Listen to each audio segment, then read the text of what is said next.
Hi అండి, నమస్తే. Welcome to my channel Lakshmi Ramana recipes. ఈరోజు మనం ఒక మంచి టేస్టీ రైస్ రెసిపీని ప్రిపేర్ చేసేసుకుందామండి. అదేంటంటే కొబ్బరి పాలతో వెజిటబుల్ పులావ్ అండి. ఎంత కలర్ఫుల్గా ఉంది కదా అండి. టేస్ట్ కూడా చాలా బాగుంటుంది. పిల్లలకి మనం ఈజీగా టేస్టీగా చాలా త్వరగా మనం లంచ్ బాక్స్ కూడా ఈ విధంగా ప్రిపేర్ చేసి ఇవ్వచ్చండి. మనం కొబ్బరి పాలతో చేసాం కాబట్టి ఈ వెజిటబుల్ పులావ్ అనేది చాలా కమ్మగా ఉంటుంది. ఈ విధంగా డైరెక్ట్గా తినేయచ్చండి. లేదు ఇలా పెరుగు చట్నీతో తిన్నా కూడా చాలా బాగుంటుంది. లేదు మనం నాన్ వెజ్ కానీ వెజ్ కర్రీస్తో కూడా తినచ్చండి.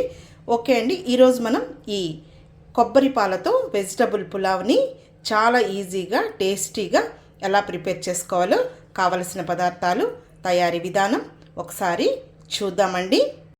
ముందుగా స్టవ్ వెలిగించుకొని కుక్కర్ పెట్టేసుకున్నాము. ఇప్పుడు ఇందులో ఒక 2 టేబుల్ స్పూన్ల నూనె వేసుకోవాలి. అలాగే 1 టేబుల్ స్పూన్ నెయ్యి కూడా వేసుకోవాలి. ఓకే అండి, నూనె వేడెక్కింది. ఇప్పుడు ఇందులో ముందుగా ఒక 1/2 టీ స్పూన్ షాజీరా వేసుకోవాలి. అలాగే 1 స్టార్, 2 ఇలాచీలు, 3 లవంగాలు, కొద్దిగా దాల్చిన చెక్క వేసుకోవాలి. అలాగే 1 బిర్యానీ ఆకును కూడా తుంచి వేసుకోవాలి. ఇప్పుడు వీటిని ఫ్రై చేసేసుకోవాలి. ఇప్పుడు ఇవి వేగిపోయాయి. ఇందులో కొన్ని జీడిపప్పు పలుకులు వేసుకోవాలి. ఇప్పుడు ఇందులో ఒక 2 పెద్ద ఉల్లిపాయల్ని సన్నగా పొడవుగా కట్ చేసి వేసుకోవాలి. అలాగే ఒక 4 పచ్చిమిరపకాయలు కూడా ఈ విధంగా నిలువుగా కట్ చేసి వేసుకోవాలి. ఇప్పుడు వీటిని ఒక 2 నిమిషాలు ఫ్రై చేసేసుకోవాలి.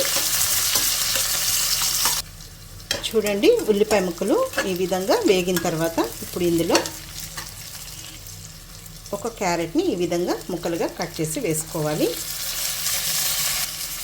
అలాగే ఒక పెద్ద పొటాటోని ఈ విధంగా కట్ చేసుకొని నీళ్ళల్లో వేసి పెట్టుకొని ఇప్పుడు ఇందులో వేసేసుకోవాలి. చూడండి, నేను ఈ సైజులో ముక్కలు కట్ చేశాను. అలాగే ఒక 4 బీన్స్ని కూడా ఈ విధంగా ముక్కలుగా కట్ చేసి వేసుకోవాలి. అలాగే కొన్ని బఠానీలు కూడా వేసుకోవాలి. ఇక్కడ నేనైతే పచ్చి బఠానీ వేస్తున్నానండి. ఇది ఫ్రోజన్ బఠానీ. ఇవన్నీ వేసిన తర్వాత ఒక 2 నిమిషాలు ఫ్రై చేసేసుకోవాలి. ఇప్పుడు ఈ వెజిటబుల్స్ ఒక 2 నిమిషాలు ఫ్రై చేసేసాను. ఇందులో 1 టేబుల్ స్పూన్ అల్లం వెల్లుల్లి పేస్ట్ వేసుకోవాలి. ఇది పచ్చి వాసన పోయే వరకు ఈ వెజిటబుల్ ముక్కలతో పాటు ఫ్రై చేసేసుకోవాలి. ఇప్పుడు అల్లం వెల్లుల్లి పేస్ట్ పచ్చి వాసన పోయే వరకు వేగింది. అలాగే ఈ వెజిటబుల్స్ కూడా ఒక హాఫ్ వరకు కుక్ అయ్యాయండి. ఇప్పుడు ఇందులో ఒక మీడియం సైజ్ కప్పు పుదీనాని సన్నగా చాప్ చేసి వేసుకోవాలి. అలాగే కొద్దిగా రాళ్ళుప్పు వేసుకోవాలి. ఇదంతా ఒకసారి కలుపుకున్నాము. పుదీనా వేసిన తర్వాత జస్ట్ 1 నిమిషం ఫ్రై చేసేసుకోవాలి.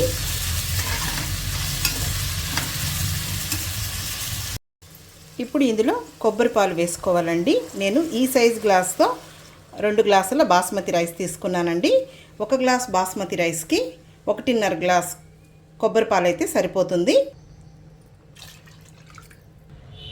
ఇక్కడ నేను ఒక 3 గ్లాసుల కొబ్బరి పాలు వేసానండి.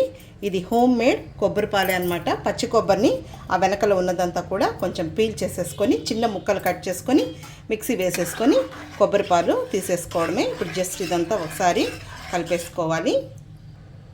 ఇప్పుడు ఇక్కడ నేను ఒక 20 నిమిషాల ముందు 2 గ్లాసుల బాస్మతి రైస్ని ఒకసారి కడిగి నానబెట్టి పెట్టేశానండి.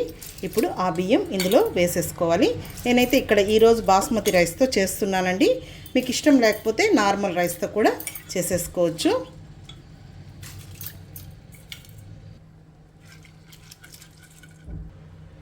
ఇప్పుడు ఒకసారి కలిపేసుకుందాము. ఇక్కడ నేనైతే కుక్కర్లో చేస్తున్నాను కదా అండి. మీరు కావాలంటే గిన్నెలో కూడా చేసేసుకోవచ్చు. ఇప్పుడు ఇందులో రుచికి సరిపడా రాళ్ళుప్పు వేసుకోవాలి. అప్పుడు మనం వెజిటబుల్స్కి కొద్దిగా వేసాము. అలాగే ఒక హాఫ్ టీ స్పూన్ ధనియాల పొడి వేసుకోవాలి. కొద్దిగా కొత్తిమీరని సన్నగా చాప్ చేసి వేసుకోవాలి. ఇప్పుడు ఇదంతా కూడా ఒకసారి కలిపేసేసుకుందాము. ఇప్పుడు కుక్కర్కి మూత పెట్టేద్దాము. హై ఫ్లేమ్లో ఒక 2 విజిల్స్ వస్తే సరిపోతుందండి. రైస్ కూడా బాగా నానింది.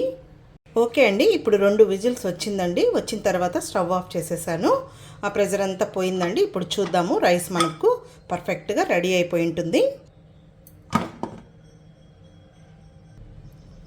చూడండి, రైస్ అనేది మనకు పర్ఫెక్ట్గా వచ్చేసింది. చాలా బాగుంటుందండి. మనం కొబ్బరి పాలతో చేసాం కాబట్టి చాలా కమ్మగా ఉంటుంది. చూడండి, రైస్ అనేది మనకు ముద్దగా కాకుండా పొడి పొడిగా వచ్చింది. ఇప్పుడు మనం డిష్ అవుట్ చేసేసుకున్నాము. ఓకే అండి, ఇక్కడ నేను ఒక ప్లేట్ పెట్టేశానండి. వేడి వేడి ఈ కొబ్బరి పాల వెజిటబుల్ పులావ్ని డిష్ అవుట్ చేసేస్తున్నాను.